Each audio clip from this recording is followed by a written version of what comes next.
నమస్తే, నేను doctor Harish Teneti, maxillofacial surgeon, life coach and వేదశాస్త్రపాత్ ఇన్స్ట్రక్టర్. స్వామి శరణమయ్యప్ప, శ్రీ సూర్య త్రిచక్ర సాధన, వేదశాస్త్రపాత్, అకాయ యోగా, శంప, అర్క విద్య, సూర్య ఉపాసన మార్గాలు ఇట్లాంటివి చాలా నేర్పిస్తున్నాము. Child mind motivation, peak performance ఇట్లాంటివి చాలా నేర్పిస్తున్నాం.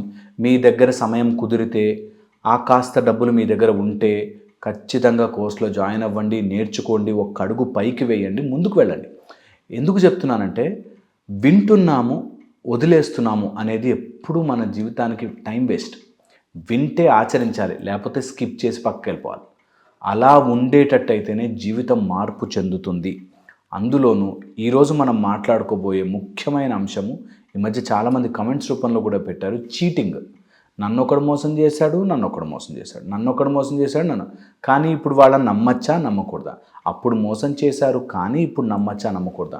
చీట్ చేశారు కానీ వాళ్ళంటే నాకు ఇష్టం, వాళ్ళు నన్ను మోసం చేశారు, నాకు చాలా ఆశ్చర్యకరంగా ఉంటుంది. ఇలాంటివి ఎలా, అసలు ఇంత సింపుల్ పాయింట్ని ఎలా మిస్ అయిపోతారు అని చెప్పి. సో నేను కొన్ని విషయాలు చెప్తాను. అందులో ఫస్ట్ థింగ్ వచ్చేసి, ఎవరైనా తప్పు చేశారు, అది తప్పు, మిస్టేక్. ఒక మిస్టేక్ చేశారు, తప్పు. ఆ మిస్టేక్ మళ్ళీ చేశారు, దాని అర్థం ఏంటంటే అది వాళ్ళ నిర్ణయం. ఒక మిస్టేక్ మళ్ళీ చేస్తున్నారంటే ఇట్ ఈస్ దేర్ డెసిషన్, అది నిర్ణయించుకున్నారు తప్పు చేద్దాం. ఒక మిస్టేక్ మళ్ళీ చేస్తున్నారంటే అది వాళ్ళ అలవాటు, హ్యాబిట్గా మారిపోయింది. అలవాటులో పొరపాటు, వారు అలవాటుగా చేసేసారు. ఓకే, ఒక మిస్టేక్ మళ్ళీ చేస్తున్నారంటే అది వాళ్ళ వ్యక్తిత్వం, క్యారెక్టర్. ఇంకా వాళ్ళు మారరు. ఎవరికైనా సరే ఇంత చిన్న లాజిక్, సింపుల్ పాయింట్. ఎవరైనా ఒకసారి తప్పు చేశారు, సరే అందరం మనుషులం తప్పు చేస్తాం, ఫర్గివ్.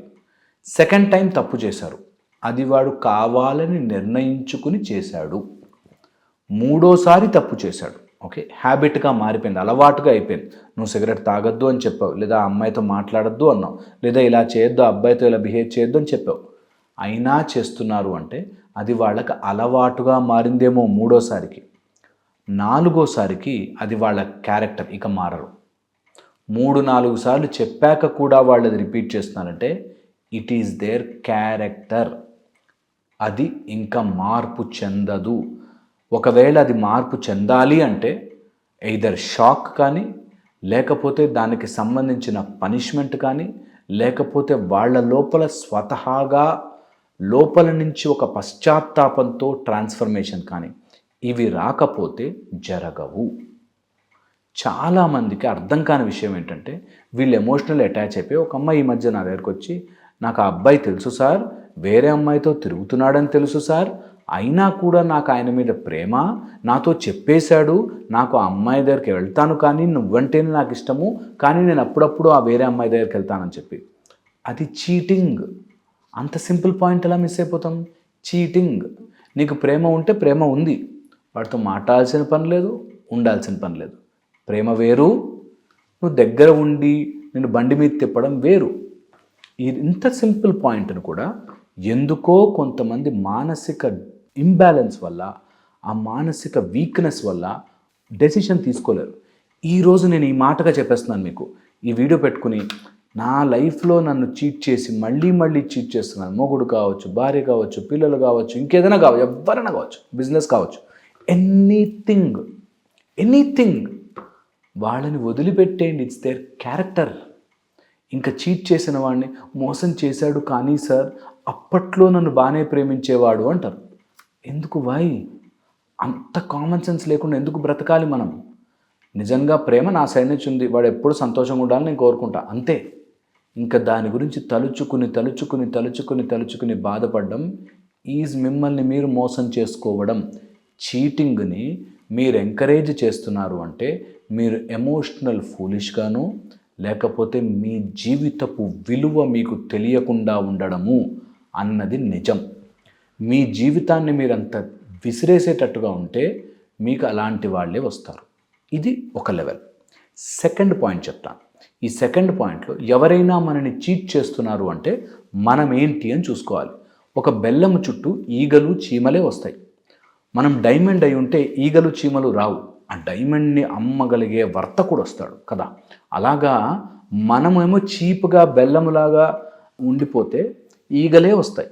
మనం ఎప్పుడైతే మార్పు చెందాలి, నేను ఇంప్రూవ్ అవ్వాలి అనుకుంటామో, నా స్థాయి పెరిగినప్పుడు మనకి చీట్ చెయ్యని వేస్ట్ గాళ్ళు కానీ ఊరికే పడుండే వాళ్ళు కాకుండా నిజమైన క్యాలిబర్ ఉన్న పీపుల్ మన లైఫ్లోకి వస్తారు. ఒకసారి చీట్ అయ్యావు, నీకు తెలియలేదు, రెండోసారి చీట్ అవుతున్నావు, మూడోసారి చీట్ అవుతున్నావు అంటే నువ్వు ఎదగట్లేదు, నువ్వు మానసిక దౌర్బల్యానికి గురవుతున్నావు. ఇది సత్యం. ఇది గుర్తుపెట్టుకున్న రోజున నేనేంటి చిన్న చిన్న వీళ్ళ కోసమా నేను ఇంత బాధపడుతున్నాను అని తెలుసుకుంటాం. అప్పుడు మిమ్మల్ని ఎవ్వరూ చీట్ చేయరు. అది మీ సొంత కొడుకు అవ్వచ్చు, సొంత కూతురు అవ్వచ్చు, నీ గర్ల్ ఫ్రెండ్ అవ్వచ్చు, బాయ్ ఫ్రెండ్ అవ్వచ్చు, హస్బెండ్ అవ్వచ్చు, బిజినెస్ పార్ట్నర్ అవ్వచ్చు, ఆఫీస్ కొలీగ్ అవ్వచ్చు. ఈ రోజుల్లో స్టడీస్ చదువుతుంటే ఆశ్చర్యం వేస్తుంది. 76% ఆఫీస్ ఎంప్లాయీస్కి వేరే ఎక్స్టర్నల్ అఫైర్స్ ఉంటున్నాయి, వేరే అఫైర్స్ అంతా బయట అవుట్ సైడ్ అఫైర్స్ ఉంటున్నాయి. 76% అంటే అర్థం చేసుకోండి ఎంత ఘోరం ఉందో. అందుకని ఎవరైనా చీట్ చేస్తున్నారంటే అది ఇంటెన్షనల్ చీట్. కానీ మంచోడేనండి, వాళ్ళే మోసం చేశారండి అంటారు. నాకు ఆశ్చర్యం వేస్తుంది. వాళ్ళే మోసం చేస్తే ఎలా? హౌ? ఒకసారి మిస్టేక్, రెండోసారి ఇప్పుడు మీరే చెప్పాలి. ఒకసారి మిస్టేక్, రెండోసారి వాళ్ళకి హ్యాబిట్గా మారిపోతుంది లోపల. వాళ్ళ డెసిషన్, హ్యాబిట్, క్యారెక్టర్ 4 సార్లు మ్యాక్సిమం. మిస్టేక్, వాళ్ళకి డెసిషన్, హ్యాబిట్ అండ్ క్యారెక్టర్. ఇది డిసైడ్ చేసుకోండి. 4 సార్లు. నా కొడుకు తాగొద్దని చెప్పినా తాగాడు, ఫస్ట్ది మిస్టేక్. మళ్ళీ తాగాడు, సెకండ్ది వాడు డిసైడ్ చేసుకున్నాడు తాగుదామని. థర్డ్, అది వాడికి అలవాటు అయిపోయింది. 4th టైం కూడా అదే మిస్టేక్ చేశాడు. That is his character. ఇంకా వాడితో డీల్ చేయను. ఇది నిజం. ఇంత గట్టిదనంగా ఉండగలిగిన రోజున జీవితం నిజంగా మీ కంట్రోల్లోకి వస్తుంది. లేకపోతే ఆ భయంలో, బాధలో ఎందుకు నాన్న తాగుతావు అని రోజు ఇంట్లో గొడవే. వాడు నీకెందుకే, నీ వల్లే తాగుతున్నా అని మళ్ళీ మన మీదే వస్తాడు అది ఉల్టా. అందుకని కష్టమో నష్టమో ఒక నిర్ణయం తీసుకోండి. నిర్ణయము తీసుకోవడానికి భయపడేవాడికి బాధపడే హక్కు లేదు. ఈ మాట మళ్ళీ చెప్తాను. నిర్ణయము తీసుకునే ధైర్యం లేని వాడికి బాధపడే హక్కు లేదు. Take decision. ఏమి కాదు, చిన్న జీవితం అయిపోతుంది. లైఫ్కి అంత సీనే లేదు. ఇది బాగా గుర్తుపెట్టుకోండి. లైఫ్ నిజంగా ఎవరైనా మనల్ని మోసం చేస్తుంటే, పదే పదే మోసం చేస్తుంటే, చాలు ఎన్ని రోజులు ఇది అని మీకు అనిపిస్తే మాత్రం నిజంగా 4 సార్లు తర్వాత వాడిని తిట్టవద్దు, వాడిని హర్ట్ చేయవద్దు. నువ్వు ఇట్లాంటోడివి రా, నువ్వు ఇంత రాని పేజీ డైలాగులు చెప్పాల్సిన పనిలే.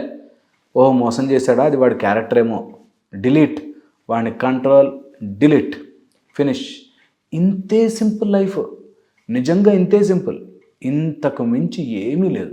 అనవసరంగా దాన్ని మైండ్లో పెట్టుకుని బాధపడి మీరు అనారోగ్యం పాలై ఎంతోమంది నేను స్వామీజీల చుట్టూ, హాస్పిటళ్ళ చుట్టూ, డాక్టర్ల చుట్టూ తిరుగుతున్నారు. ఎందుకురా అంటే ఎప్పటికైనా మారితే నా దగ్గరకు వస్తే అతని ప్రేమ దక్కుతుందని సార్ అంది ఒక అమ్మాయి. ప్రేమ దక్కడం ఏమిటి, ప్రేమ వెంటబడి తెప్పించుకోవడం ఏంటి? చాలా తప్పమా, చాలా తప్పండి. ఎవ్వరు చూస్తున్నా సరే ఇది చీటింగ్ అని మీరు వెంటబడి మరీ చీట్ చేయించుకోవద్దు. అది గర్ల్ ఫ్రెండ్, బాయ్ ఫ్రెండ్ కావచ్చు, బిజినెస్ కావచ్చు, ఆఫీస్ కావచ్చు. తప్పు చేస్తే ఒక చోట తప్పు అయిపోతే మంచిగా బయటకు వచ్చేది. పదే పదే అందులో ఉండకండి. ఇది సత్యం.